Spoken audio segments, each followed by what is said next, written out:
विश्वं दर्पणदृश्यमाननगरी तुल्यं निजान्तर्गतम् पश्यन् आत्मनि मायया बहिरिवोद्भूतं यथा निद्रया यः साक्षात् कुरुते प्रबोधसमये स्वात्मानमेवाद्वयम् तस्मै श्री गुरुमूर्तये नमः इदम् श्री दक्षिणामूर्तये दूर्वादलद्युतितनुं तरुणाब्जनेत्रम् हेमाम्बरं वरविभूषणभूषिताङ्गम् कन्दर्पकोटिकमनीयकिशोरमूर्तिम् पूर्तिं मनोरथभुवां भज जानकीशम्. All right. So, just give me one. I can't see you, Santosh? Yeah, I'm just trying to figure out what's with the camera.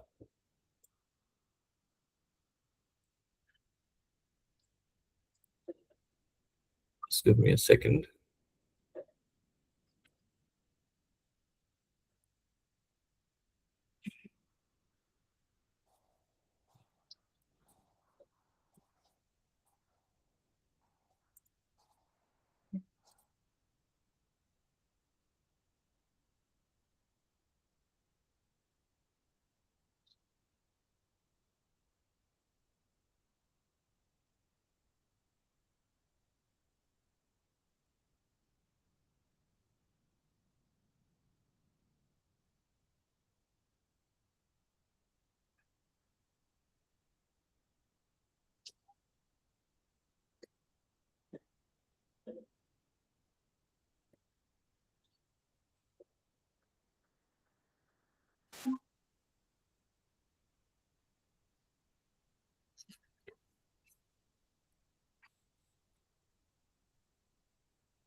Okay. Am I back now? Yeah, I think that's all right. I got thrown out. Yeah, okay.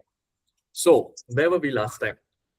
I think we had done till Doha number 22, right? Sakala Kamana Hina Je, Rama Bhagati Rasalin, Nama Suprema Piyusha Hrida, Tinahu Kiye Manamin. So the mind is like a fish in the lake. Nama Nama Suprema Piyush of the name. And our mind fishes are floating in that lake of Ramna. Okay, so what have we done so far? We have covered the Vandana. After the Vandana, we have gone through the dark night of the soul where Tulsi is questioning himself. And now we are doing the glory of the name. So the glory of the name has already started last time, in which we saw how the name acts as a bridge or is on the cusp of the individual and the collective. So because it is a fairly terse concept to understand, we'll see if we get time today, we'll do that revision again as to how this Ram Nam is at the cusp of Jeev and Brahma. In fact, there was a quarter of a chaupai which very explicitly mentioned that. Where was that?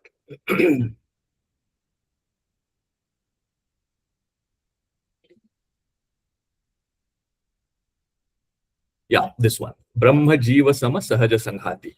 So just like the Jeev and Brahma find union at that point of realization, the letters R and M are always to be recited in a unified manner. So he's putting very, very terse philosophical concepts so sweetly and so easily that we don't even, at times get what he's trying to say. So we drew a mapping of this last time, but we'll revise that again today. But let's begin with the flow. We had done till 22. We now begin with Doha Chaupai block number 23. अगुण सगुण दुई ब्रह्म स्वरूपा अकथ अगाध अनादि अनूपा मोरे मत बड़ नाम दुहूते किए जहि जुग निज बस निज बूते प्रौढ़ि सुजन जनि जानहि जन की कहूँ प्रतीति प्रीति रुचि मन की, एकु दारुगत देखिय एकु, पावक समजुग ब्रह्म विवेकु, उभय अगम जुग सुगम नाम ते, कहूँ नाम बड़ ब्रह्म राम ते, व्यापकु एकु ब्रह्म अविनाशी, सतचेतन घन आनंद राशि, अस प्रभु हृदय अछत अबिकारी, सकल जीव जग दीन दुखारी, नाम निरूपन नाम जतन ते, सो प्रगटत जिमि मोल रतन ते, निर्गुण ते एहि भांति बड़, नाम प्रभाव अपार, कहूँ नाम बड़ राम ते, निज विचार अनुसार. Okay, so here now, after the establishing of the fact of the togetherness of Brahma and Jeev, of the individual and the collective, of the individual and the whole, of the individual and the commons, he is now going on to establish the greatness of the name over and above Sagun as well as Nirgun, over and above the formless and the qualityless Nirgun Nirakar, vis-a-vis the formful and the quality full. So how does he do that? What exactly does he mean by saying that? Let's start unfolding that. So aguna saguna dui brahma sarupa. He says that Brahma, the ultimate divinity, that is not even to be understood, because who is there to understand? You need to be one with it. You need to feel it. You need to be in that feeling of Satchid Anand. Now, that particular entity, now remember, all these aspects are only to be taken as lakshartha, because the moment I say, the moment there is an entity, it is external to you. But this is that the Brahma Tattva is not external to you. So there is no other to experience it. It's not an object that sits outside that is amenable to your intelligence. It is a matter of realization where you melt into that unity. So it is all just pointing towards that, because there's no other way to communicate it in words. So aguna saguna dui brahma sarupa. Brahma, as we understand it, has two forms. Agun, the one without any qualities, and sagun, the one with qualities. Akatha agadha anadi anupa. Now both these forms, this is interesting. The sagun form as well as the nirgun form are akath. They cannot be entirely described. They are agadh. They are very deep. They are infinite. They are anadi. They've always existed. It's not as if this idea of this came from someone's mind. It's not a product of our vrittis. This has always been there. Anupa, and it is comparisonless. So how is Brahma? It is like Brahma. How is Ram? He's like Ram. How is Krishna? He's like Krishna. I mean, you cannot compare these with something else. So, more mata bada namu duhute. And now Tulsidas makes a very powerful statement. So Goswami ji is saying, more mata, according to me, bada nama duhute, the name is bigger than both the Sagun and the Nirgun forms. So this is something of a very big statement to make. Kiye jehi juga nija basa nija bhute. It is as if that the name Ram has in command and control both the Sagun and the Nirgun forms. So remember, now he's operating at three levels. We had seen earlier, Rama Nama Mani, Deepadharu Jiha Deharidar, Tulsi Bhitar Paharahu, Jo Chahasi Ujiyar. So the Ram Nam will enlighten within and without. That was layer 1 or axis 1. Axis 2 was Brahma and Jeev are one, and that is depicted by Ram Nam. Now axis 3 is Nirgun and Sagun, both are controlled and in command of Ram Nam.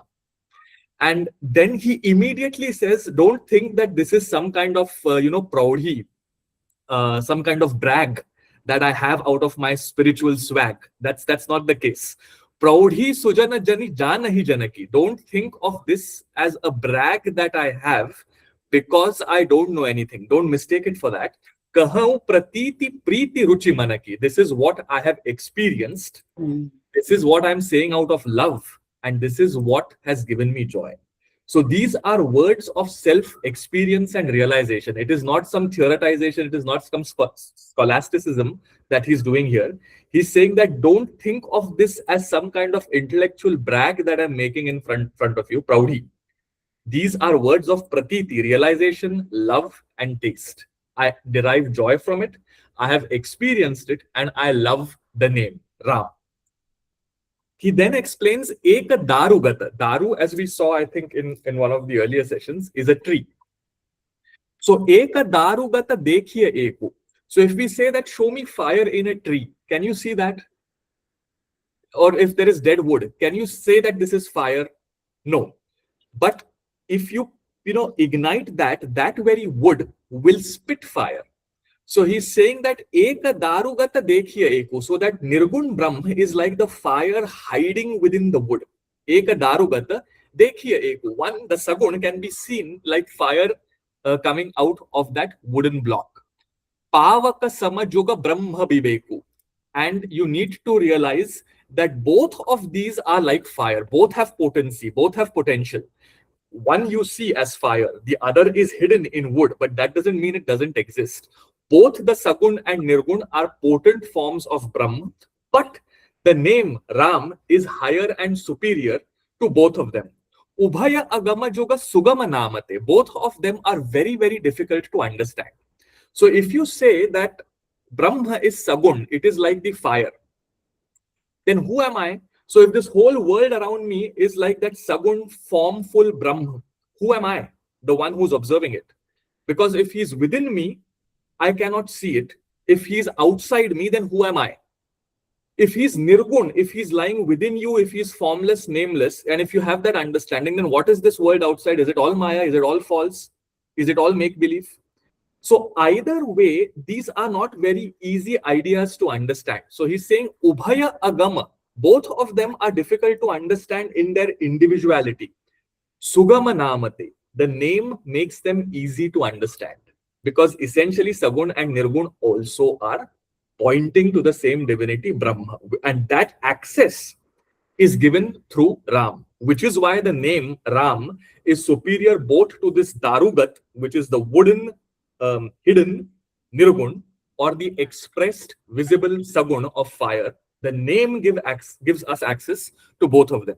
Kaheu Nama Bada Brahma Ramate. So the name is greater than Brahma, which is the Nirgun form, and Ram, which is the Sagun form. Vyapaku Eku Brahma Abhinasi Satachetana Ghana Anandarasi. It is all permeating, it is indestructible, and it is Sat, Chetan, and Anand. So what is Sat? It is eternal, it is always there. But if it does not have life, then it is dead. So it is Chetan, it is full of life, it is animate. And it is animate, it is eternal, but it's sitting with a dreaded face. No, it is a bundle of joy.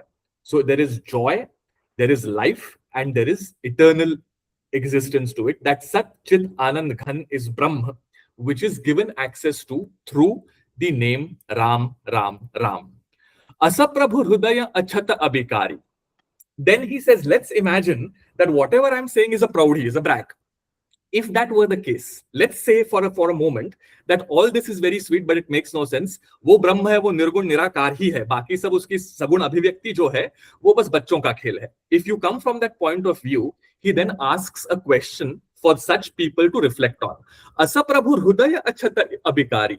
If you hold such a Nirgun Brahma in your heart, why is the whole world with all its jivas so desolate and full of dukkha, of sorrow? If Brahma was Nirgun alone, and if everyone could realize that potency in their hearts, then why is the world full of sorrow?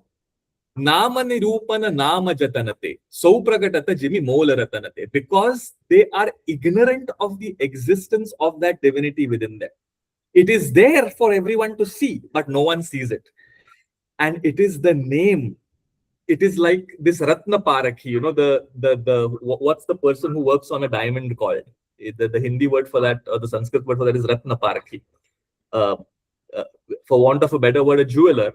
When he's casting the diamond, only then that diamond shines through. So the Naam is like that. It is like that hammer working on the divinity residing within you that then opens it up to us.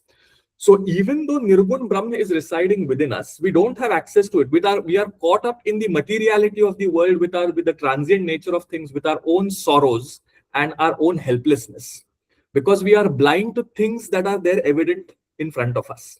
Remember last time he had said कि वो तलवे पे आमला रखा है लेकिन है आपको पता नहीं है.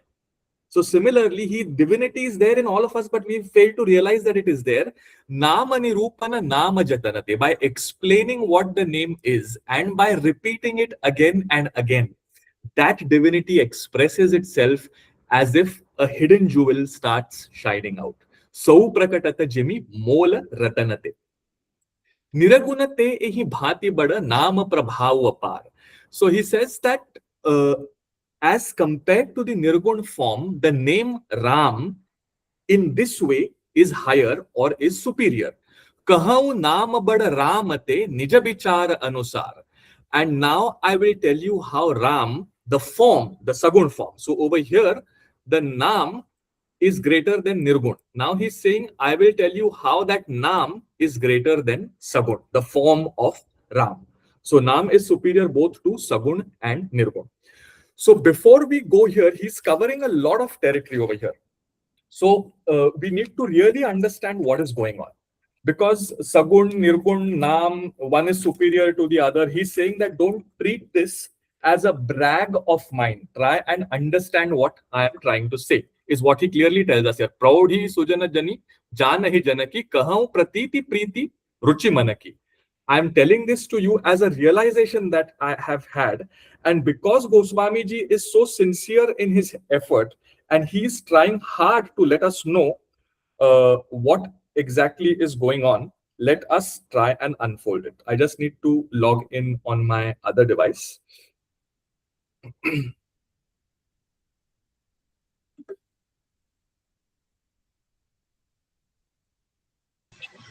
Quick one, Santosh, while you're logging in, the name is superior because it provides access. Reminds me of that saying which we have, Guru Gobind Dono Khade. Yeah. So there also, Guru is being treated as superior because Guru is the point of access. He is giving you access, exactly. Yeah. So, you know, in government circles, if you want to have access to the minister, it's not important to know the minister. You need to know the babu and the clerk and the person at the door who let you in. So this Naam is like that gateway. It is like the door that lets us in. Okay. So do you see my screen now? Yeah, I think so, right? So, okay. So we have, what do we have? We have Nirgun. Let me start writing, because I just want to make sure that we don't miss the depth of the effort that Goswami ji is taking to make us understand this. So we have Nirgun and we have Sagun. And we've got the name Ram, which is giving us access to both Nirgun and Sagun. Now, how does this exactly work? What is Goswami ji trying to say? So we have this Sat, Chit, Anand, Ghan, Brahma. Right? These are the three qualities of that one pulsating divinity, Brahma. But as Jivas, do we have access to that as flashes of insight? Yes, but not always. So when we say that जो ईश्वर शक्ति है वो निर्गुण निराकार है, what we mean is all the names and forms that we see around us are basically false. Divinity is not that. But then again, that's a wrong statement. If we say that all these names and forms are true, that is also a wrong statement. So if you only go the Sagun way or if you only go the Nirgun way, both of them do not give you complete and total access to the reality as it is of divinity. So he's saying that use the name as a peg to understand it both ways. Now, what does this mean? So remember that in the Indic tradition, we are talking of Chetan se Jad. We are not talking of Jad se Chetan. So first there is Chetana, and from that comes the word. So you have, let us, do a very basic mapping. So you have Shabda, you have Sparsha, you have Rupa, you have Rasa, and you have Gandha. right? These are the 5 qualities that we have through which we gain knowledge. Shabda is the word, Sparsha is touch, Roop is what you see, Rasa is the swad or taste, and Gandha is smell, right? Now, what are the 5 elements, the Mahabhutas? You have Prithvi, right, as one element. You have Jal, you have Agni or Tej,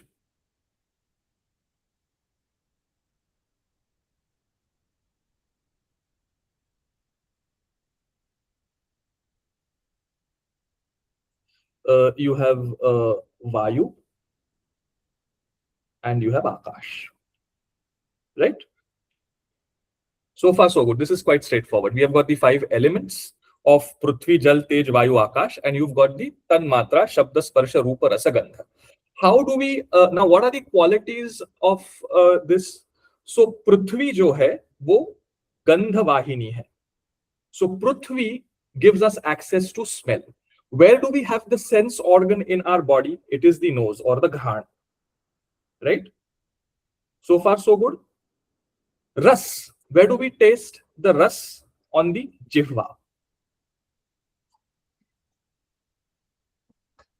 Tej, where do we see things? In the eye. Vayu, where do we feel, touch? It is the tvacha, the tvak. And where do we hear sound? It is the ear or kan.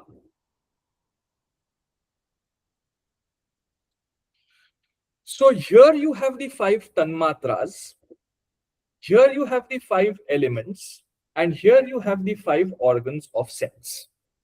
Now it is said that Prithvi गंधवाही है और उसको हम घ्राण से समझते हैं, जल रसप्रवाही है और उसको हम जिह्वा से समझते हैं, तेज रूपवाहिनी है और उसको हम नेत्रों से देखते हैं, वायु स्पर्शवाहिनी है और उसको हम त्वचा से महसूस करते हैं या त्वचा से हम उसको गोचर है, त्वचा को गोचर है, आकाश शब्दग्राही है और कान से उसे हम गोचर करते हैं. Now beyond this, what exists? So on top of this, what is happening is you are having one element after the other getting more and more subtle. So Prithvi, can you taste earth? Yes, you can. Can you see earth? Yes, you can. Can you touch earth? Yes, you can. Is there noise that is created from any earthly object? Yes. So Prithvi has both Jala, Tej, Vayu, Akash in it. But Jal does not have the element of Gandha. Water does not have a smell. But water has Tej, you can see it, you can feel it, you can hear the noise of water, and so on and so forth. The most sublime of all these elements is Akash, which is depicted through the ear and which comes out as sound.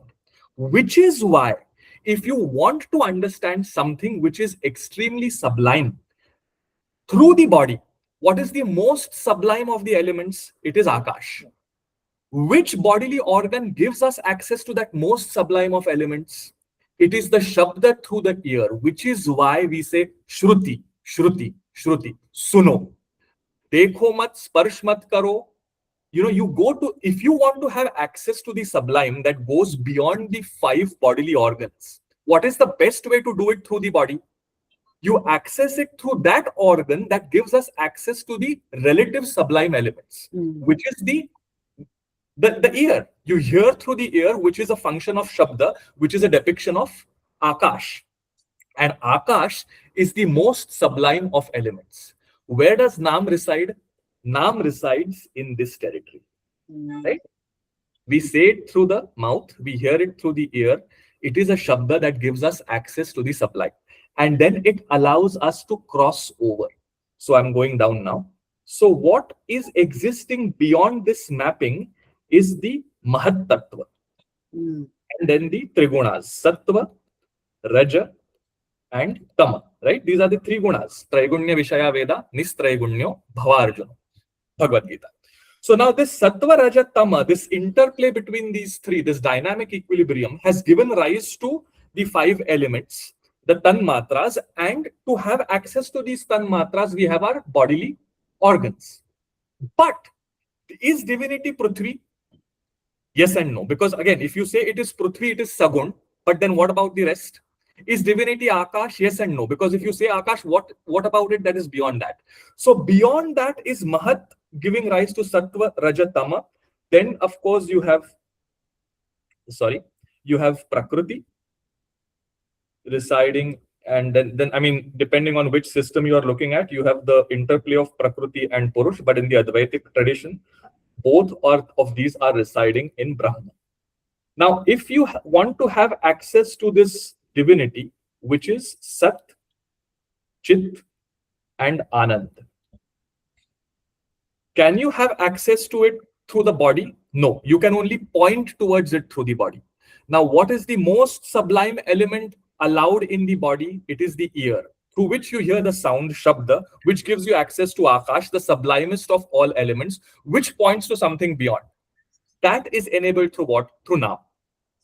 If you want to describe Vayu, Tej, Jal, Prithvi, how will you describe it? Through the word, accessible through the ear and seen. So Ram acts at that cusp of Sagun and Nirgun, which is why the Naam is so important.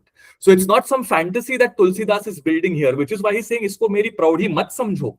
I have understood this, understand it the way I have understood it. This is what Goswami ji is telling us. So we have to make sure we get what he's trying to say.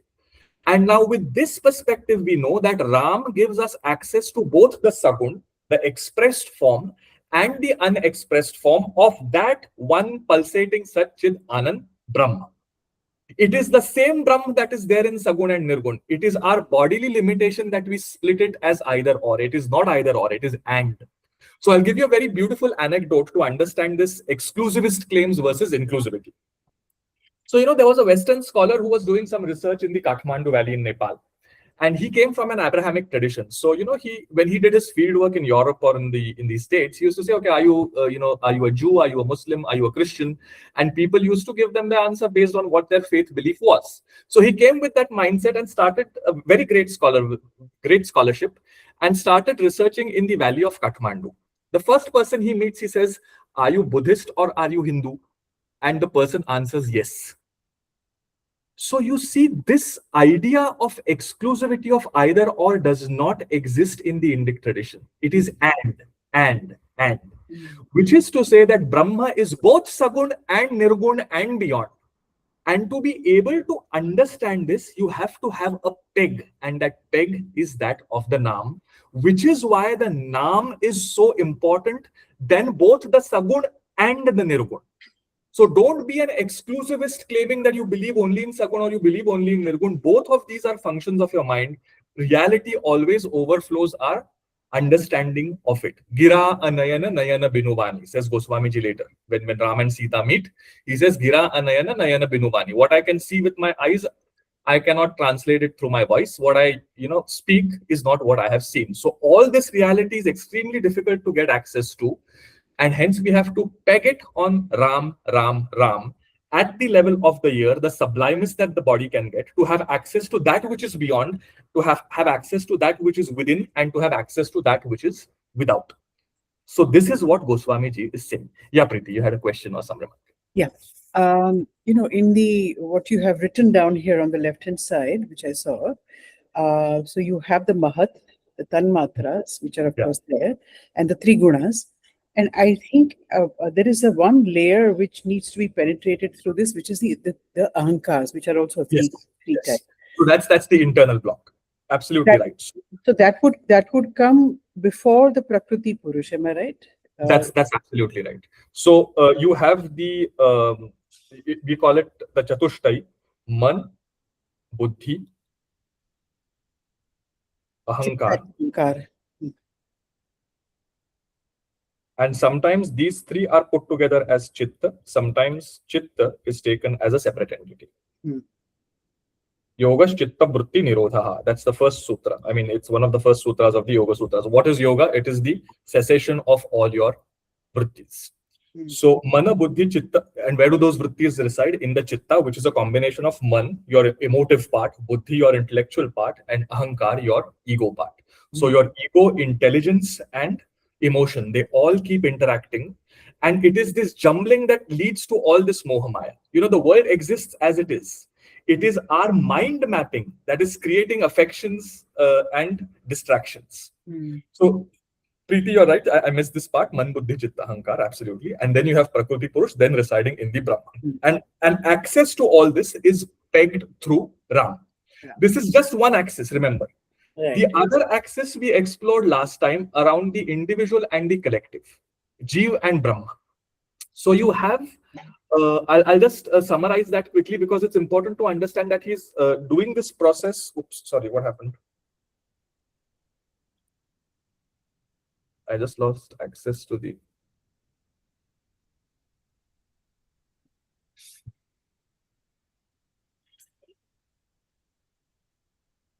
Yeah. So you have the Jeev, right? And you have, let's not call it Jeev. Let's call it Vyakti. Yeah. You've got the Vyakti, and then you've got the Samashti, right? So what is Vyakti? It is the individual. This is the collective. You can call it the whole, or you can call it the commons. Now, we are there as individuals in 3 states of mind, which is the awakening state, in the state that we are all in right now, the dream state, and then the sleep state. So what are those states called? Jagrat, Swapna, and Santosh, we can't see what you're writing. Huh?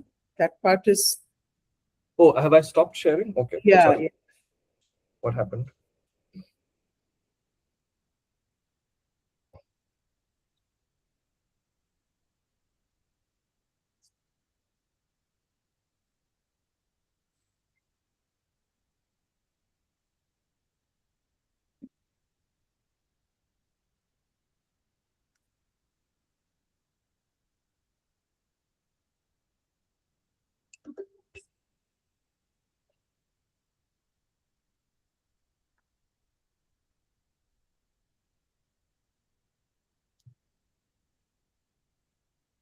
Okay, can you see it now? I think. Yeah. So we've got Jagrut, Swapna, and Sushupti. At the Vyakti level, what is it called? It is called Vishwa, right? And here at the Samashti level, it is called Virat. What is Swapna at the individual level called? Vishwa, Taijas, right? Over here, it is called Hiranyagarbha. I'll show you a beautiful painting of Hiranyagarbha shortly. At the Sushupti level, what is it called? It is called Pradnya.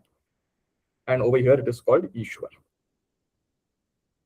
And both of these, the Vyakti and the Samashti, are basically one in Brahma, which is given access to for the sannyasis through Om, for the Grihasthis, and for everyone else through Ram. So Ram is the same as what the Omkara depicts. It depicts these 3 states, Jagrut, Swapna, Sushupti, and Brahma beyond, which is the Turiya. That ultimate state of oneness in which this triputi of knowledge, the knower and the object being known, all dissolves into Sat, Chid, Anand, Brahma.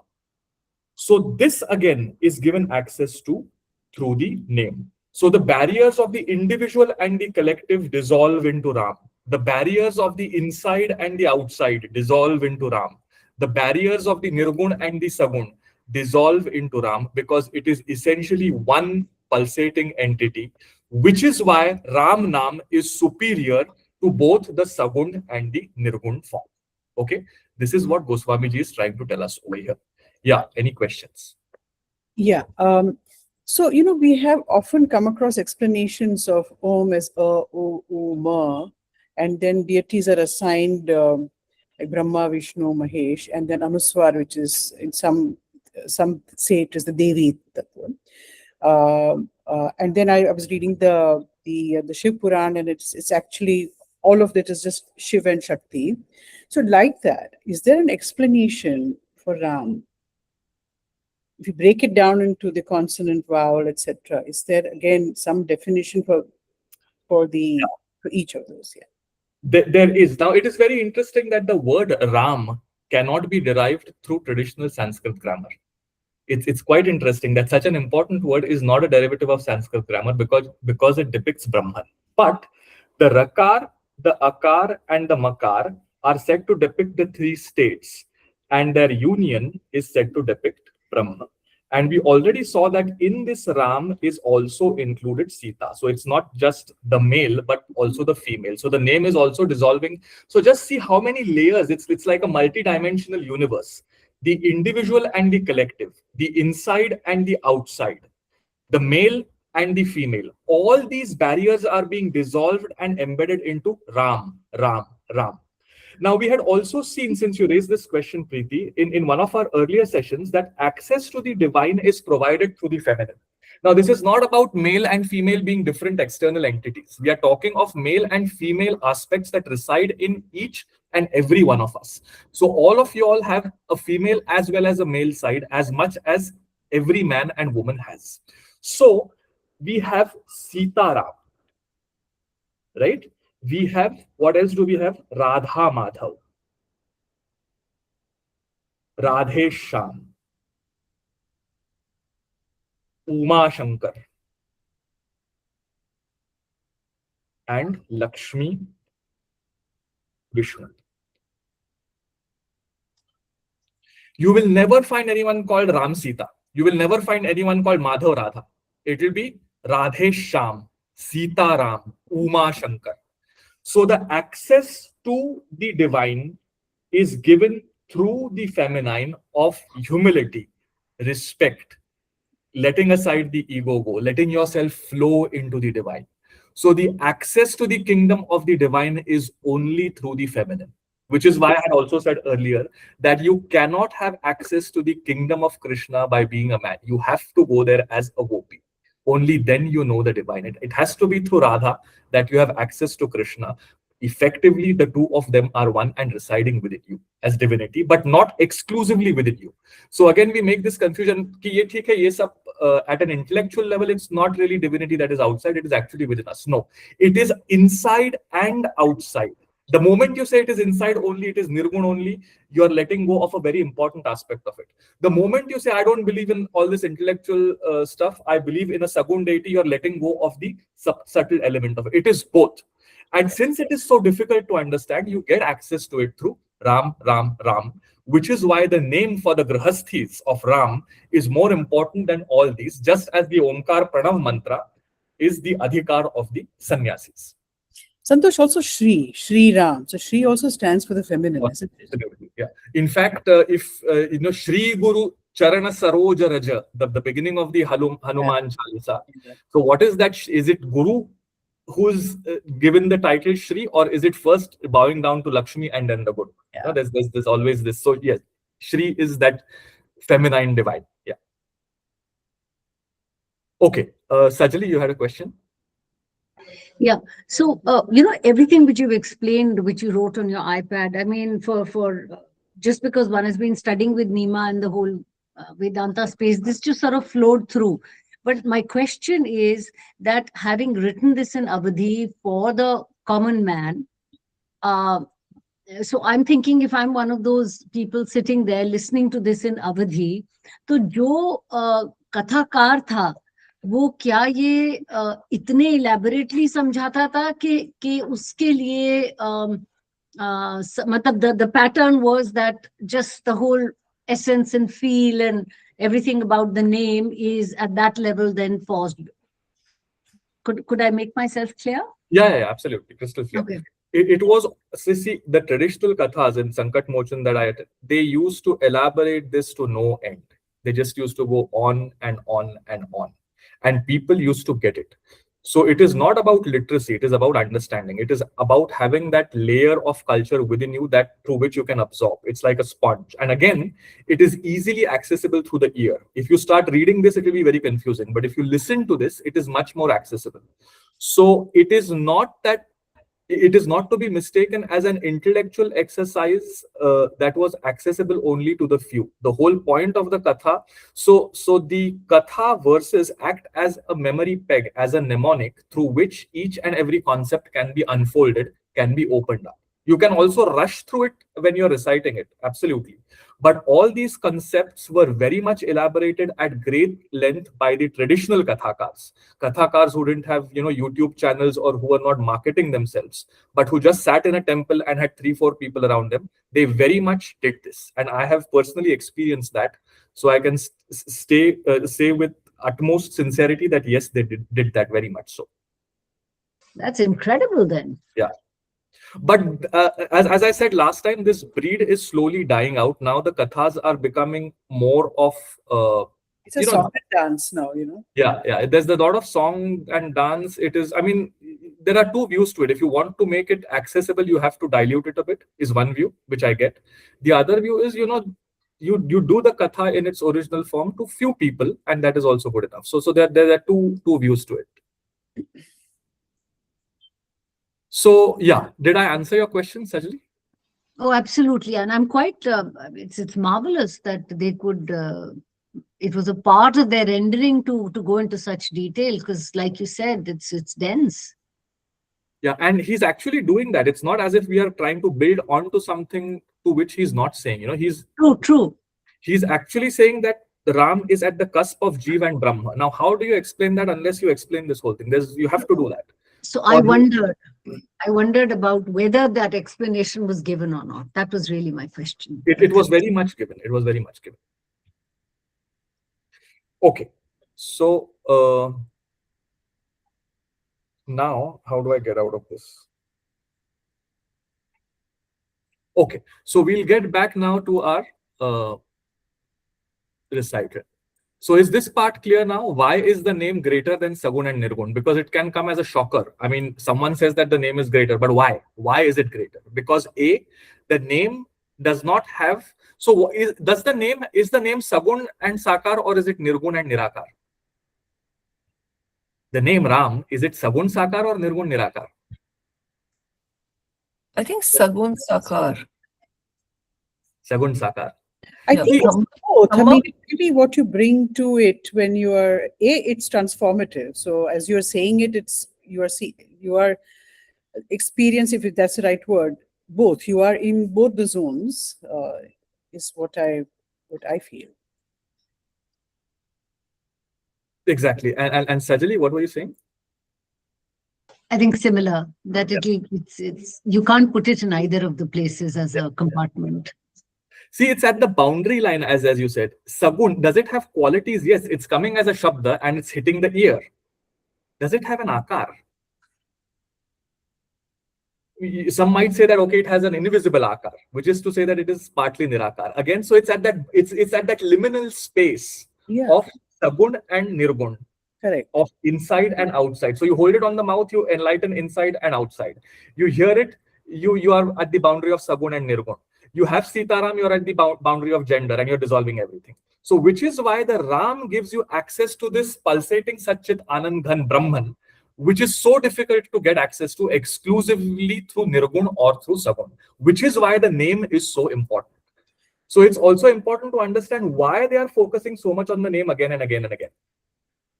Isn't this also why in when they say that Mahakal, Shiva himself says Ram into the ears of people who are dead, because it's a Tarak. It's a Tarak mantra. Tarak mantra. Yeah. No other word. It's just this one. Name. It's just this one name which has the power of taking from Jeev to Brahma Tattva. Right. And just one remark on that, in the modern world that we live in, we have access to everything. But in the traditional view, the Omkar, the Om, was accessible only to the sannyasis. It was the Ram Nam that was accessible to one and all. Now, I think it's a pertinent question to say, okay, why? See, because the Omkar does not have a Nam Roop Leela Dham. It is just a form. Can you tell me the story of Omkar, how he came to be, what was his Leela, where does he stay? There is no physical peg in the world. There is no Ayodhya or Vrindavan for Omkar. There is no beautiful form that you can fall in love with for Omkar. So as a Grihastha, it is very difficult to understand these sublime concepts, and hence traditionally the split was that the Omkar is an adhikar of the sannyasis and the Ram Nam is an adhikar of the Gruhastis. Everyone has access to Ram Nam, which is how the tradition split it. Of course, this is, as I said, what is traditionally done. Today, everyone has access to everything. But the Vedas say that Om is not, Omkar is only for certain groups of people. That's true. Yeah. That's true. Yeah.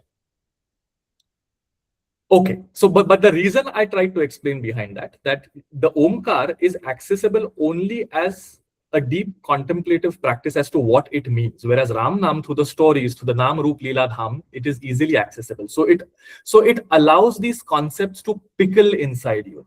Otherwise, you just remain fresh, sour, raw mangoes by accessing it intellectually. But if you access it through emotions, you pickle that sweetness into the raw mango. Okay, so we move on now to the next Doha Chaupai block.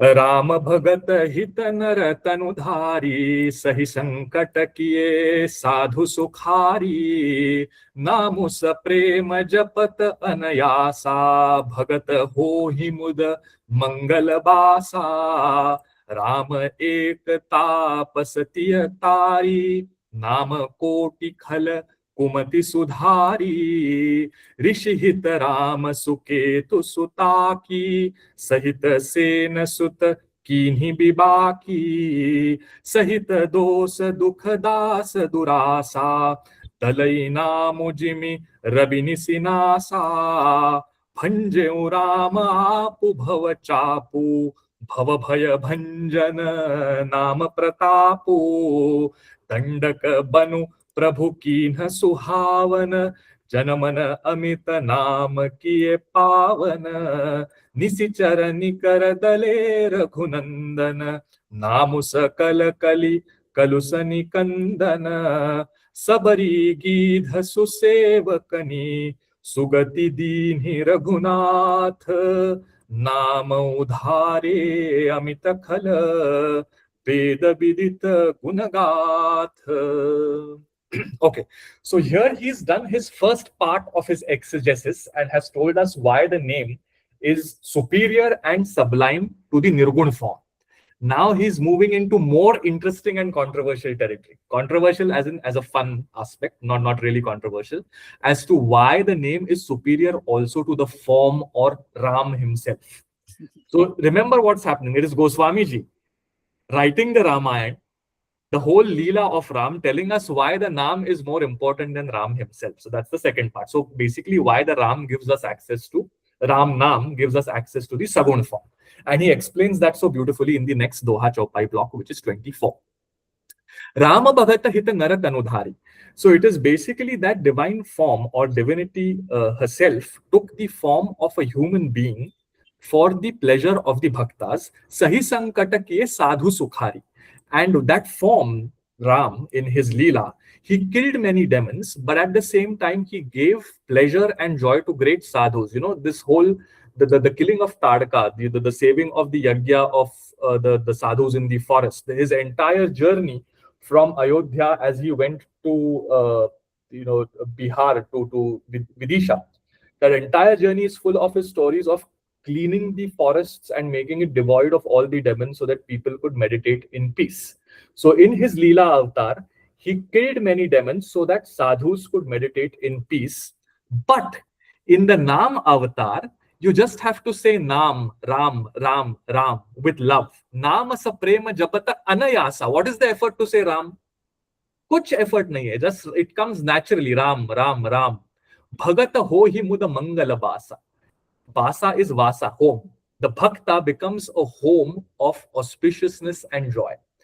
So in his Leela form, what Goswamiji is saying is, in his Leela form, he gave joy only to the sadhus. It is for, yada yada hi dharmasya glanir bhavati bharata, abhyutthanam adharmasya tadatmanam srajamya.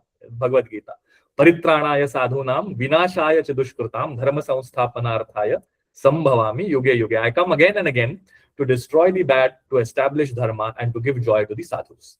That is the avatar, the Sagun form. The Nirgun form, the Nam form, Nam, Ram, Ram, Ram, gives joy to anyone and everyone. So the avatar kills the demons. The Naam transforms the demons. There is no one who's an absolute sinner. Everyone has access to the name and everyone has a chance of redemption because there is no absolute sinner. And that access is given through the Naam, Ram, Ram, Ram. So Namasa prema japata anayasa bhagata hohi muda mangalabasa. Rama ekatapasati yatari. What else did the avatara do? What else did the Sagun avatara of Ram do? Ek tapastiya. Tiya is stri. The S falls off. The ta and ra break up and the ra becomes a ya. Stri becomes tiya. So Rama ekatapasatiya tari. तारना यानी पार कराना. राम जी ने उनके सगुण अवतार में एक स्त्री को पार कराया. कौन थी वो? Ahalya. Ahalya. So we often say Ahilya. Her actual name is Ahalya. The someone who does not move at all sits as hard as a stone in one place. Ahalya. Rama ekatapasatiyatari nama koti khala kumati sudhari. So it is that one woman that Ram in his avatar actually pushed forth. But the Naam Ram koti khala kumati sudhari, the bad thoughts of a crore of khalas, of bad people, the Naam has the potency to transform. So the Leela, what Goswami ji is saying, is restricted for us to have access to all the things that he did. But the Naam gives freedom and redeems each and every one saying it. Rishi hita Rama suketu sutaki sahita sena sutakin hi bibaki. Just see the repetition of sa. So Rishi hita Rama suketu sutaki. Who is the daughter of Suketu? It is Tadaka. And Tadaka was killed with her Suta. Who was her Suta? Subahu. So Tadaka was killed together with her son Subahu. Tadaka herself being the daughter of Suketu. So for the benefit of the rishis, Rishi Hit ke liye, Ram ji ne Suketu Sutaki, the daughter of Suketu, which is Tadaka, Sahita Sena Suta, with the army of her son Subahu, ki Nabibaki, destroyed. So he destroyed Tadaka and her son together with his army for the benefit of the rishis. What does the Naam do in comparison? Sahita dosha dukha dasa durasa. I go to the, I'm begging for mercy as a das, as a servant. But I am full of dukkha, sorrow and doshas. So, if there is divinity that says, first do all your sadhana, cleanse yourselves, be only sattvic and then come to me, what's the point? The point of divinity, the point of Naam is anyone and everyone in whatever, guna matrix. He could be the tamasis of tamasis. If he has a flash of Ram Naam, the job is done. So anyone who comes to the name, however sorrowful and however full of bad qualities he may be or she may be, Sahita dosha dukha dasa durasa, dalai namu jimi rabi nisinasa. If he takes to the name sincerely, then just like the sun destroys darkness, that Naam will give him that understanding of Sat Chid Anand. He will be killed of his sorrows because he will be a bundle of joy. He will be killed of the fear of death because he will understand the transcendental and differentiate it from the transient. Sat. And then he will be a living, animate object and not vegetative in his sorrow. Chit. So that Sat, Chit, Anand, pulsating divinity can be accessible to each and everyone through the Naam, Dalai Namu Jimi Rabi Nisinasa. Just as sun destroys all darkness, that name gives him access to Sat, Chit, Anand, Ghan, Brahma. Bhanjau Rama Apu Bhava Chapu. Now Bhava is a name of Shiva. It is also Bhava Sagar. It is also a name for material existence. So Bhanjau Ramu Apu Bhava Chapu. He himself, Ram ji ne khud ne apne aap Shiv जी का धनुष तोड़ा. ये तो उनकी लीला हो गई. ये तो सगुण फॉर्म का पोटेंसी हो गया. भव भय भंजन नाम प्रतापु. But the Naam, what did it destroy? Bhava bhaya bhanjana. The fear of material existence, of the transient nature of both the outside world and the inside world. आपने बड़े बड़े महल बनाए, लेकिन एक तो एक दिन वो जमीन में गड़ने ही गड़ने हैं. What was that fame? Was it Osmandius? Everything will come down and meet into the earth. So this fear of everything being transient, we are all inflicted by it. But it is the name that tells us to differentiate the transient from the transcendental, attaches our mental energies to the transcendental, keeps it away from the withering of the transient, and hence allows us to sail through the ocean of the material world. So the name breaks the fear of the transient nature of the material world, whereas the Sagun form Ram only broke the arrow of Shiva. Now tell me who is superior, says Goswamiji. Is it the Nam or is it the Leela of Ram? Bhanjevu Ramu Apu Bhavachapu Bhavabhaya Bhanjana Nama Pratapu. Dandaka Banu Prabhu Keenha Suhavan. When he was going through the Dandaka forest, he again killed many demons and made the Dandaka forest beautiful. Janamana Amita Nama Kiye Pavana. You know, our mind, so just remember that he's also internalizing and externalizing the Ramayana. In each and every stage, there is the Leela of Ram, of the Sagun Ram and his stories, and then he's finding an echo, a resonance of that within us. So what is the Dandaka forest in our hearts? It is all the Moha, Maya and the Shadripus. We are inflicted with it as human beings. No human, I mean, the only saving grace is we are not the only one. Everyone else is inflicted with it. That is the only saving grace. So that we are, hum ye hamam mein akele nahi hai. Everyone is together in this hamam. Janamana Amita Nama Kiye Pavana. And in that Dandaka forest full of the Shadripu demons, the name killed all of them and made that internal forest opened to divinity. It allowed the name Ram, Ram, Ram, cleaned up the internal forest of the Shadripus and made that a place for divinity which was always there to shine through and reside. So now again, who is greater? Is it that one Ram in his avatar that cleaned up the Dandaka forest once? Or is it he in the Nam form who is doing that again and again eternally for every living being? Who is greater? Tell me, says Tulsidas. Nisichara Nikara Dale Raghunandana. Raghunandan, in his Leela avatar, Nikar is a grouping. He killed a grouping of many Nisicharas, night-moving creatures or demons. Nama Sakala Kali Kalusha Nikandana. And the Nam killed or destroyed a collection of Kalimal.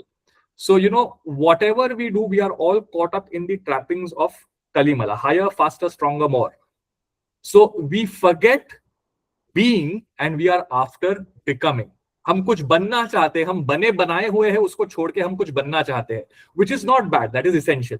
So we are not talking of exclusivity here. Again, that is required, but it has to be put in context, which is why Lakshmi is at the feet of Vishnu. Lakshmi is the goddess of wealth, but if you remove Vishnu from her, she's chanchal. She'll go all over the place. She has to reside at the feet of Vishnu. So all our material wealth has to be channelized and made subservient to the divinity within us, is the meaning of that image of Lakshmi pressing the feet of Vishnu. Please, please, please, it is not women pressing the feet of men, that both Lakshmi and Vishnu reside within us. It is the feminine and the masculine within us that is depicted in that relief of Lakshmi and Vishnu. Lakshmi becomes Lakshmi only when she's at the feet of divinity, at the feet of Vishnu. Similarly, the name, if you have access to the name, all your Shadripus will dissolve. The Dandaka forest in our hearts will open up to divinity. Namu sakala kali kalushani kandana. Sabari Geedhasu sevakani sugati dinha Raghunath. Now here he talks of the potency of the Ram Nam and its democratic quality. Sabri was a forest dweller. You know, she was waiting for Sri Ram with a basket of fruits and then told him how to go ahead. Even she was given salvation, or salvation is a wrong word, moksha is the right word. There's a beautiful German word for it, Erlösung. You know, you are let loose of all attachments. So salvation does not bring that meaning out. It is Erlösung or moksha. So Geet, you know, even Jatayu, a bird who eats dead bodies, was given moksha.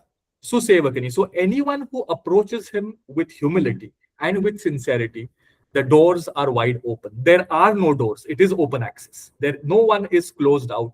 It is universal democratization of spirituality through the Ram Nam. Example, Sabari and Geet. A bird that eats dead animals, an old forest dweller living away from civilization, both were given moksha by Sugati Dinha Raghunath, by the Leela form, by the avatar, Ram. What does the Naam do? Nama udhare amita khala ved vidita gunagat. But the Naam does not restrict itself just to one Jatayu or one Shabri. It does the Uddhar, it lifts up amita khala, infinite number of bad either people or qualities within us. You can take khal to be outside or inside. Veda Vidita Gunagat. The Vedas have sung these glories to no end of the Naam, which is why the Naam is superior both to the form, the Sagun form, as also to the Nirgun form. Because Sagun and Nirgun again is a function of Buddhi. Divinity cannot be restricted to either or. It is always and that access is given to us through the Naam. Okay. Any questions so far? We've covered the second Doha Chaupai block of today. Any questions, remarks? Is it, I mean, whatever I'm saying, is it, you're getting it into the flow, or is it too complicated? No, it's absolutely beautiful, Santosh. Beautiful. I just want to go back and ask one question. Yeah. I mean, I'm going back. So when you talked about and, Yeah. and that Hindu tradition is about and, like so can we say that we are individual and Brahman together? Would that be a correct statement to make? As a Jiva, yes, but at Yeah. the level of Brahman, there Yeah. is no individual and there is no other. Everything is one pulsating Sat Chit Anand. But Okay. as long as we are caught in the trappings of the body, and Right. as long as we are a function of the Shadripus, of Right. course, there is a certain us and the other aspect. Right. Yeah. Okay, thank you. It's almost the way I would look at it is layered. So you are this and that rather than binary. Exactly. As long as we are limited by the body, it will always be this and that. But the moment you have that flash of insight that all this is transient, we are that one pulsating Brahma. But see, the biggest mistake that we can make is that we think that we are 24/7 in that understanding of Brahman. None of us is. You have that flash of insight, and then we fall back to our bodily functions, which is why it's so important to have access to the Naam. So there is knowledge and there is bhakti. They have to go hand in hand. So as Namita, you rightly said, it's always this layered entity, because we fall back into the bodily form. That is our limitation. But the thing that we are trying to get access to is way, way, way beyond the body. So there's always, we get that flash of insight, we fall back into our worldly trappings. We get that insight, we fall back into our worldly trappings. So which is why Goswami ji has already said, and I have said this in this session also, Tulsidasa kaha chid vilasa jaga, bujhata, bujhata, bujhe. You understand it, and you have to keep on understanding it. It's not like learning some coding language or some foreign language in which you get it and then you've got it. You have to keep on, doing it again and again and again. Okay. Anything else? Okay, if not, then we'll move to the next Doha Chaupai block. He again now goes on with the comparison of what the Leela avatar Ram did and what the Naam Ram is capable of doing. Before we go ahead, just one remark around another great saint of our tradition, Kabirji. So Rama Niranjana Nyarare, says Kabirji, my Ram is Niranjan. Anjana, so this whole world is a pasara, is a spreading of Anjan. So yeah, Preeti. Please finish what you're saying, then I'll ask. Okay. So Rama Niranjana Nyarare, that Ram is different. So he says there are 4 Rams. One is that Anadi Akat. Then he says that this whole Ram is like the divine form that is projected onto the material world. Then he says that the third is that Dashrath Putra Ram, but my Ram is different. So remember that when these great saints are writing, they are having access to a certain slice of society in their time and geography. And depending on what is good and bad for that society, they are creating their narrative of what they understand by Ram. But we have already seen Hari Ananta, Hari Katha, Ananta. There is no end to Hari Katha. It is infinite. So Kabirji's Ram is basically pointing to that Nirgun, Nirakar Ram, saying, ye sab Dashrath Putra Ram vagare is different, is a different Ram. That's not my Ram. What Goswami ji is saying for his time and geography is, both of them are my Ram, and they are given access to through the name Ram. So Kabirji is more stringent in his criticism of the, follies and fallacies of societal religion, which is why he wants to shake us. He just grabs us and wants to shake us off from our sleep and our ignorance. Whereas Goswamiji is he's taking a slow, cajoling, evolutionary approach, saying, you do what you're doing, but understand that he's also with it. Understand that the Naam will sublimate it. You need to understand the sublime energies of Ram and not just be attached to its externalities. So both of them are essentially saying the same thing, one in a slightly strong and shocker way, the other in a more cajoling, soft, endearing way. Yeah, Preeti. So, Kabirji was initiated, I mean, in a manner of speaking, because he wanted to be initiated by, I forget his name, the great saint in Kashi. They say, that's a story that I've heard, but he wouldn't give it to him because he was a Muslim or something to that effect. So he lays down on the step of the ghat, and when the saint walks over him and realizes he's walked over a human body, he says Ram Ram, and he sees that, accepts that as his initiation. So one is the question here is that Ram is accessible as a word, accessible to everybody, but when it is an initiation, whether through this or through other ways where you have ritualistic ways of a guru initiating the same word, it multiplies. Do you have any insight on that? Effect multiplies. I'm not sure if I got your question correctly. So the So word, are you saying that the word potency increases if you are initiated into it rather than you doing it on your own? yes. Yes, that is what we traditionally hold, that you cannot, but it might be true for, so there are two things. There is there's Ram, Ram, Ram, Ram, Ram. You don't need to be really initiated into that. But if there is a specific mantra that says Namaha at the end and Om in the beginning, then you need to be initiated into it. That's how the tradition looks at it. So Radha, Radha, Radha, Ram, Ram, Ram. You don't need any, I mean, if you have an initiation, nothing like it. But it is not mandatory traditionally. But if you want to have a mantra, then an initiation is necessary for its full potency to unfold. But Ram is, as I said, it's a democratic access to the spiritual realm. It is accessible to one and all without initiation, without anything. You just have to recite it, and that's it. Got it. Okay, so then we'll move to the next Doha Chaupai block. So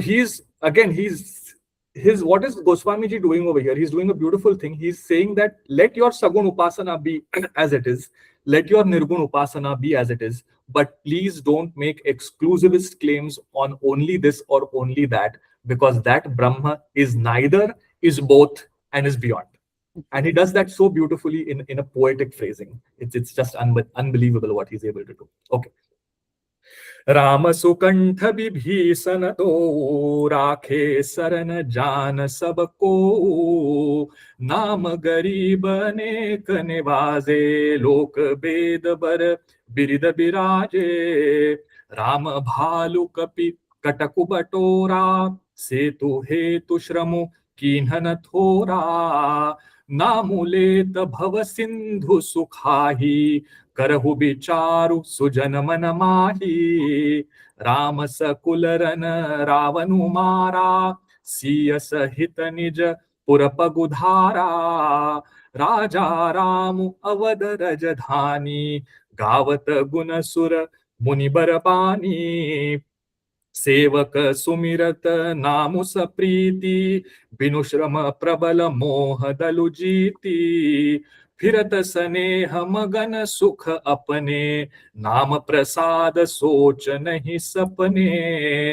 ब्रह्म राम ते नामु बड़ परदायक बरदानी रामचरित सत कोटि मह लिय महेश जिय जानी Rama Sukantha Vibhisana Do Sukantha, Sugriva, the one with the beautiful throat or neck. So Ram actually gave protection to two people, Vibhishan, the brother of Ravana, and Sukant, Sugriva, the brother of Bali. Rakhe Sarana Janu Sabako. Everyone knows that he gave them protection. Vibhishan against Ravan, whom he killed, and Sukantha or Sugriva. So he gave him protection against Bāli, his brother. Bāli had usurped the kingdom, and Ram killed Bāli. So Vibhishan was protected, and ultimately Ravan was killed. Sugriv was protected, and Bāli was killed. So Rakhe Sarana Jana Sabako, everyone knows that he gave them protection. So again, see that the way he's, also carving the language. We saw that for Shatrughna, which is difficult to say, he had used the word Ripu Sudan. Sudan is the killer. Ripu is an enemy, the killer of an enemy, which is Shatrughna. Ghna is to kill, Shatru is an enemy. So for Shatrughna, he used the word Ripu Sudan. For over here, for Sugriva, so wherever there are these Zodakshar, the joint aksharas, he tries to resolve them, and here he's saying Sukantha, someone with a beautiful neck, Sukantha. So Rama Sukantha Bibhisana do Rakhe Sarana Jana Sabako. Everyone knows that. Nama Gariba Aneka Nevaje. The name has, given Uddhar, has uplifted or graced many a poor. Loka Beda Bara Birida Biraje. And which is why in the lokas, in the folklore, as also in the high tradition of the Vedas, Bara Birida Biraje. The name is carried as a birud, it is carried as a diadem, it is carried as a jewel, because the name can uplift both, not both, the name can uplift many a poor and give protection to them. So if you have no recourse to anything, if you are blocked through channels of feudal power, through channels of modern democratic power, through channels of money power, through channels of muscle power, these are all blockades of access. One door is always open to you. Nay, there is no door, and that is Ram Naam. Wherever you are, whatever you are, this access, it's a highway. It's a broad highway on which anyone can come and go and drive, which is the highway of the Ram Naam. And the poorest of the poor also have access to it, even though they may be blockaded from other things. Rama Bhalu Kapi Kataku Batora. So now what did the Leela form do? What did the Sagun form do? He had to create an army putting together many a bear, Bhalu, and many a monkey, Kapi. Setu hetu shramu kinhana thora. Kiske hetu mein unhone shram kiya? For what cause did he put in a lot of effort? For the setu. So he put in a lot of effort, shram, for the cause, hetu, of building what? The setu, the bridge. No little effort. So he put no little effort for the cause of building the bridge by putting together an army of bears and monkeys. So much effort. Namaleta bhava sindhu sukhahi karahu bicharu sujanamanamahi. But you can cross the ocean of bhava sindhu, of material existence, just by saying Ram. Now you, O discerning men, please think for yourselves, is the Leela Sagun form more potent, or is the Naam more potent? Because the Leela form also had to put a lot of effort to put together the bridge for the army to cross over and kill the Khalajanas. But just saying the name Ram, all the demons in our Dandaka forest in our mind are killed. There is no effort required to put together an army, no effort required to put together a bridge. So much so that you realize that when the ocean that you're trying to cross over itself doesn't exist if you have that flash of insight. The beauty of crossing over the Bhava Sindhu and getting a boat of the Ram Naam is the moment you realize the potency of the name, there is no river to cross. Everything is sublime, everything is divine, everything is pulsating with Ram Naam. Ram and Sita are a form existing everywhere. If you have that realization, what are you crossing over from? What are you running away from? You are free here and now at this very moment. So the Ram Naam carries that potency of crossover, whereas the Leela form had to take a lot of effort, put together an army, create a bridge, and then cross over and kill the armies of the demons. So you discerning people, tell me, what is greater? Karahu bicharu sujana manamahi. Rama sakularana Ravanu mara. Ram, in a great battle, killed Ravana sakula together with his family, his children, etc. Siya sahita nija pura pagudhara. And then he got Sita back and with his own feet entered Ayodhya. Raja Ramu avadha Rajdhani. Then he became the king of Ayodhya as Raja Ram, and his Rajdhani, his capital, was set to Ayodhya. Gavata Gunasura Muni Barabani. And the great Munis and the gods with beautiful voices sing glories to this Leela of him. Sevaka sumirata namu sapriti. But a servant of Ram just has to remember his name. Ram, Ram, Ram. Binushrama prabala moha dalujiti. And just by saying that name, there is no battle that needs to be fought. There is no Sita that needs to be brought over after killing a lot of demons. Just that name, it is instantaneous. Recite that name, have, of course, with a full understanding of what that name means. And then everything dissolves instantaneously and you have access to divinity.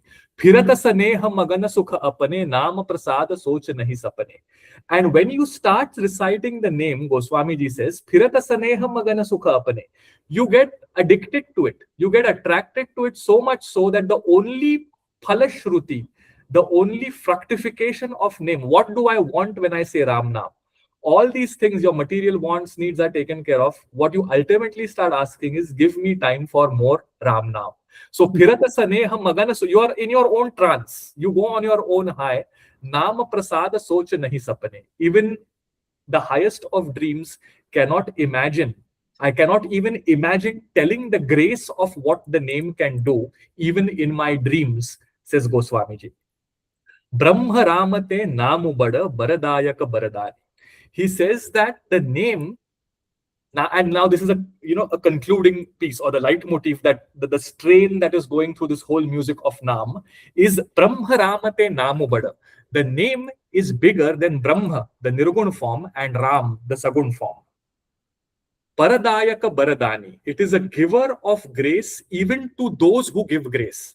जो बर देने वाले हैं उनको भी ये बरदाई है नाम, which is why Shiva holds it in his mouth. It is the grace of Shiva that gives people moksha at the time of their death. So he is the ultimate grace giver. But ये राम नाम जो है वो grace giver के लिए को भी grace देता है, which is it gives grace to Shiva, which is why he holds that beautiful melody of Ram Naam in his mouth. Rāmacaritamānasa koti maha liya mahe sajiya jani. Hari Ananta Hari Katha Ananta. In the Ramraksha Stotra, there is a reference that the whole Charita of Ram is Shatakoti Pravistaram. It is expanded into 100 crore verses. The whole Sagun form of Ram, the stories, the Leela of Ram, is written in 100 crore verses. What does Mahesh pick up? Ram, Ram, Ram. So we'll conclude with a beautiful story around this, and then of course we'll take some last questions before we conclude for the day. So Shiva was telling Parvati the story of the Ramayana, and all the three worlds came over, because Shiva is also a democratic access. No one is blocked from there. He's sitting in a smashan, he's smearing on his body the ashes that burn, that are available from the pyre. His holi is played there. He's accessible to the Naka sadhus, he's accessible to the Grihastis, he's accessible to the Vam Margis, he's accessible to the Dakshin Margis. Again, a very democratic deity. And he was regaling Parvati with the story of Ramayana, the Charit, the Leela of Ram. And the story was so enchanting that all the birds, bees, animals, beasts, gods, demons, they all collected around Mount Kailasa. And they got so enthralled by the story that went on for 100 crore verses that they say, we want a little bit of this to carry to ourselves. Because the story cannot be encapsulated in 100 crores. It is anant, it is infinite. But they said, वैसे भी वो infinite है, वैसे भी वो 100 crore में नहीं है, तो आप थोड़ा थोड़ा हमें भी तो दे दो. हम अपनी अपनी दुनिया में जब जाएंगे तो ये कथा तो हमारे साथ रहेगी. तो शिव जी से ठीक है, अब इनका बंटवारा तो समसमान होना चाहिए. It's not like that Samudra Manthan where Vishnu does a trick and gives the gods Amrit. It is Shiva's world. So he says, सबको, he's Avghar Dani. You ask and he gives. So he says, सबको बराबर बराबर मिलेगा. And this 100 crore story verses that he's telling Parvati, he says, एक काम करते हैं, we'll divide it 1/3, 1/3, 1/3. So he gives 33 crore verses to the gods, he gives 33 crore verses to the mortals, and he gives 33 crore verses to the netherworld or the demons. Bache kitne? 1 crore. So he says, this 1 crore I keep to myself. But the katha love is so high that they say, no, you've got 1 crore, divide it again. So he says, chalo theek hai. 33 lakh मैं सबको दे देता हूं. So he gives 33 lakhs to the gods, 33 lakhs to the mortals, and 33 lakhs to the demons. बचे कितने? 1 lakh. ये तो मैं अपने पास रखूं. They say no, why should you have them? We want the katha. We are dying to have the katha more and more and more. So he says, चलो ये 1 लाख जो बचे हैं उसको भी मैं डिवाइड कर देता हूँ. 33,000, 33,000, 33,000. कितने बचे? 1,000. ये तो मैं कम से कम अपने पास रखूं. ना ना ना ना ना. We want that share. We want that share. So he divides that into 333. 333, 333, 333. अब बचा कितना? एक वर्स बचा. ये from this 1,000 shatakoti, from this 100 crore verses, one verse was left. And he says, ये तो मेरे पास रखने तो मुझे. They again started getting at each other's neck saying, no, this is one verse, you have to divide it. And the verse was written in Anushtup Chanda. So the Anushtup Chanda has 32 characters to it. So he says, chalo, 32 characters भी divide कर देता हूँ. 10 for the gods, 10 for the mortals, and 10 for the demons. बचे 2. अब 2 तो divide हो नहीं सकते. और वो क्या था? Ram, R and Ma. And he kept that to himself. So Rāmacaritamānasa koti maha liya Mahesh jiya jani. From that 100 crore Leela Charit of Ram, what does Mahesh keep in his inner sanctum? It is Ram, Ram, Ram. And that's the beauty of the name, that giver of grace also understands that I get my potency of grace from that Ram Nam. So I distribute the story freely to the whole world. What I keep to myself is Ram, Ram, Ram. So beautiful, Santosh. Very beautiful. Truly, truly, at the end of this entire Ram, I mean, the potency of the name, this is really a crowning jewel kind of a story. Isn't it? Beautiful. Absolutely. So You know, this, they say that, sorry, my guru says that, this Hari Katha Ananta is what he says, but also that it's Nitya Nutan. Is that every time you hear it, it feels wonderful. You want to hear it again. There's no fatigue about listening to this, Absolutely right. I mean, why are we even sitting together? I mean, are we sitting together to know what the Ramayana is?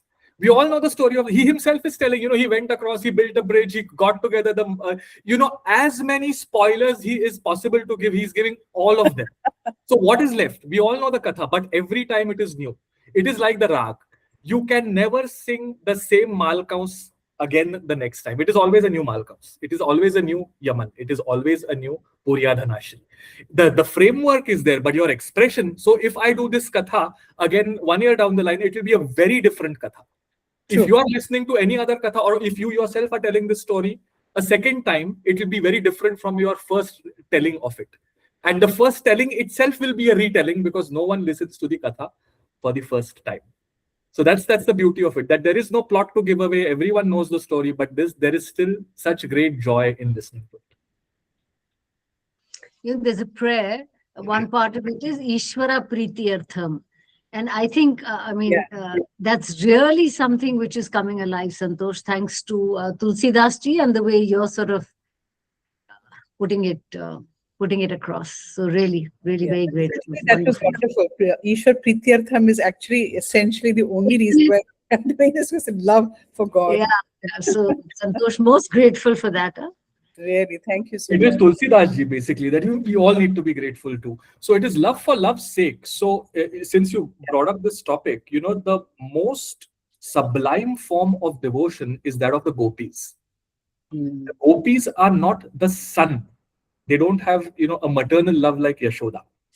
They are not a friend like Arjuna. They are not a wife like Rukmini. They are just a lover and the beloved. So the love of the gopis for God is love for love's sake. And what do they ask? Do they ask, I need a better husband? No, they've got excellent husbands. They've got wonderful children. They've got beautiful youth. They've got all the wealth that they need. They ask love for love's sake. Give me love so that I can get more love for you, O Krishna. So the highest and most sublime form of love that is available to God in our texts is the Madhura Bhakti, or the love of the gopis. True. Acha, Santosh, you're in Pune. Come to Bombay, yeah? Yeah, it's too hot right now. Please, Santosh, we'll all be here waiting to do darshan. Let's see. Let's do a mutual darshan sometime. If time permits. Yeah. Yes. But I want to please share. give us a heads up. We have to fly down. Yes. Not missing this one. Yeah, but we need a little heads up. Sorry, I interrupted somebody. No, that's fine. Namu, you can organize that. Like how you organize this. I These keep last telling Santosh, Ajao, we have our own private chat. More. Just one remark before I forget. So this is Mas Parayan Pehla Vishram. Now the problem with calculation is that it creates a lot of stress, but we will do that. So the Rāmacaritamānasa is divided into blocks of daily recitals. So what we completed today is, if you were chanting or reciting the Manas every day, this is where you would stop on day 1, Mas Parayan Pehla Vishram, and you would begin with Nama Prasada on day 2. So we have taken 2.5 months to reach 1 day. So just extending that logic over 30 days, it will take roughly 6 years and 1/4 of a year. So 6 years and 4 months to complete the Manas. But we are doing, grave injustice, because there is no completion of the Manas.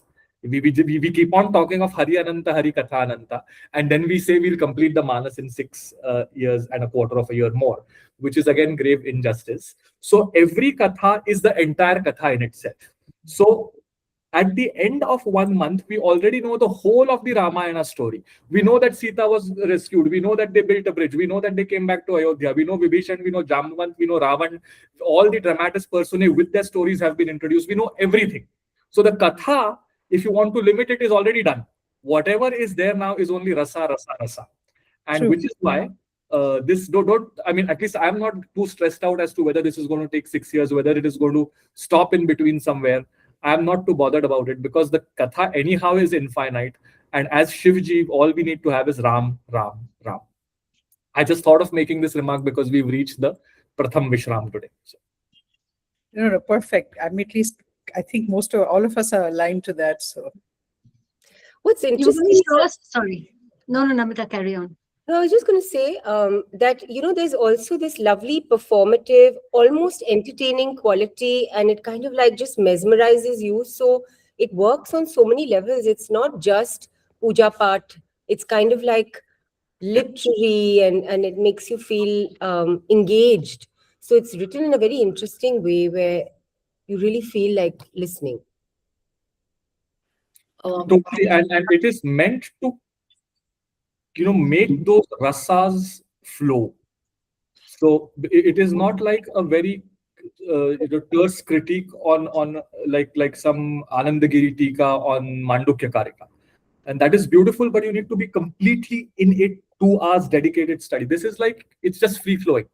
But at the same time, it is not diluting the message in any which way. not at all.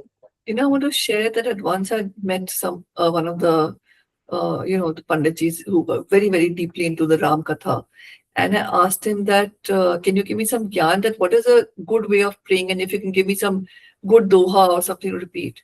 And he said something very beautiful. He recited a Kabir Dohā, which I don't remember, but he says, like how a farmer throws seeds in a field, kuch ulte, kuch seedhe. But जो पौधा निकलता है वो तो सीधा निकलता है.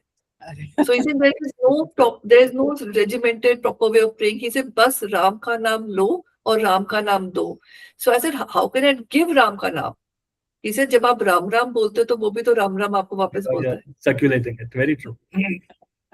So beautiful. So lovely, so lovely. You were going Sangeet, to show us Hiranya Garbha photo, picture, painting, whatever it was. You were going to show us a picture of... Oh yes, good. You all reminded me. But before that, Sangeeta, I think we are seeing you for the first time in the meeting. Yeah, and thank you Hi, very Sangeeta. much. I'm so delighted to be here. Thanks to Namita, Preeti and Santosh ji. बहुत अच्छा लगा सुन के.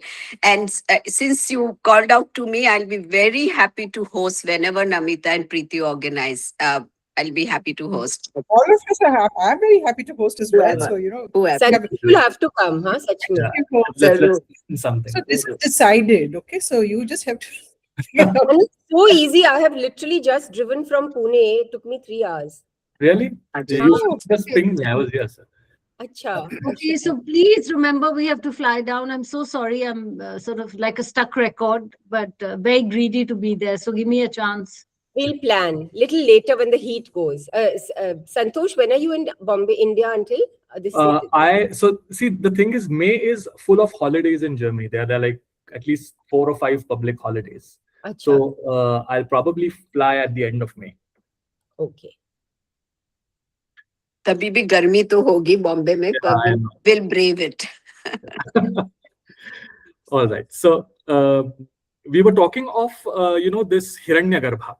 When we did the Prakriti Purusha mapping, we said that there's Vyakti, there's Samashti.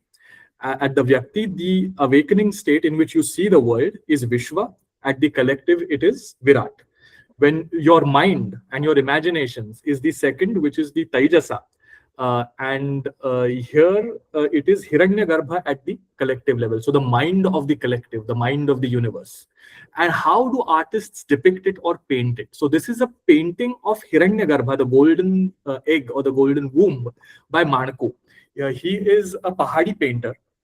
And this painting, for those of you all who have access to the Bharat Kala Bhavan in Banaras, it is there in India itself. It's not in some foreign museum. It's at the Kala Bhavan in Banaras. And Manaku painted it. So this is the, the seed of material existence. These are the waves of the ocean. And this is the embryo that is being formed of things coming up. So your mind's imagination at the collective level is depicted as a Hiranyagarbha. And this is how the artists have imagined that word Hiranyagarbha. So you have Virat, Hiranyagarbha, and Ishwar on these three levels of the collective. Now, the beauty of this painting is that this is painted with gold. But if you see it from the front, now it is framed in the museum. So you don't have access of looking at it in a book. But this was part of a collection. And when you turned the page or when you changed the angle, the gold used to glow and shine. So it has a hologram kind of effect to it. And when you turned it, this is how it looked. So you have that painting here. And then when you open and flip it, that gold starts shining and shimmering through. So this is Manku's vision of that primordial mind, Hiranyagarbha, that then is reflected in each and every one of us as our individual mind. That's the painting I wanted to show you. It's by Manaku. All right. Hiranyagarbha represents potential, right? It Yes. represents And mind. And mind. And mind. And mind. So just as the Vishwa is the externality, this is the internality, our mind, and then you have the subtle body, which is so this is the subtle body, sorry, and then you have the causal body, the Karan Sharir. So Sthul Sharir, Sukshma Sharir, and Karan Sharir. And this is the subtle or the Sukshma Sharir. Collective subtle. Yeah. So the It is potential is the collect is Ishvara then. Yes, the potential or the Karan Sharir will be the Ishvara. So to go back to your Sagun Nirgun explanation, at once, so somehow to me this painting is coming across as both, because you can't really define it. It's just this whole, if I can use that ugly word, blob of gold, and it doesn't have any specificity, and yet it has a form. So it, one can, or maybe I'm just flying with your explanation. So it's just sort of sitting with that Sagun Nirgun, like you said, the liminal space. It is, and it's an abstract painting in its own right. And Hiranyagarbha literally means the golden womb. So this is Hiranyagarbha. Somewhat like a Nirakara Rupaha, Yeah. Shivoham, Jachidananda. So this is the bij, the tree is not yet fully blown. The ideation is there. So it's on that space, Hiranyagarbha. And then the Karan Sharir becomes Ishvara. And then when this manifests, it becomes Virat, the whole universe or multiverse as we see it. But this is depicting that potentiality of creation, of what could be or what can be or what can become. And this all is transient still. What is the being. I am Sat Chit Anand. So all this is becoming, but what is below that is the being. Brahma is also, his name is also Hiranyagarbha, isn't it? One of the names of Viranji. One of the names is Hiranya. So these names are used interchangeably. So, but in this mapping, Hiranyagarbha is at the level of Sukshma Sharir. Beautiful painting, Santosh. It's so abstract and Yeah. Exactly. Yeah. And this is a classic signature of Manku, as when you cut an old tree, you see these internal tree markings. He uses that depiction for depicting waves. So more often than not, when you see an old painting with waves depicted like this, which is Pahadi, it is from Manku or, his children. So Mandku is M-A-N-D-K-U? It's Manaku. It's M-A-N-A-K-U. Manaku, I see. Manaku. Okay. And B.N. Goswami has done excellent research on his paintings. And there's an entire book that he's written on Manaku. So Manaku has done an entire series on Bhagavad Puran. He's done a series on Ramayana. He's done a series on Siege of Lanka. The Siege of Lanka is also, it just depicts the paintings of when the army attacks Lanka. And the way he has depicted Ravan is just mind-boggling, because we tend to think of the Ramayana story in black and white as Ravana as that bad demon. But the intelligence, the spark in his eye, the knowledge that he carries, the way he's depicted that face in the painting is quite something. Maybe next time or in one of the coming sessions, if I can bring that painting, I'll show it to you also. Okay.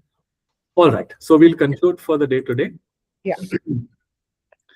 Yatra yatra Raghunath Kirtanam Tatra Tatra Krutamastakāṇḍalim Vāshpavari Paripurnalochanam Marutim Namatarakshasantakam.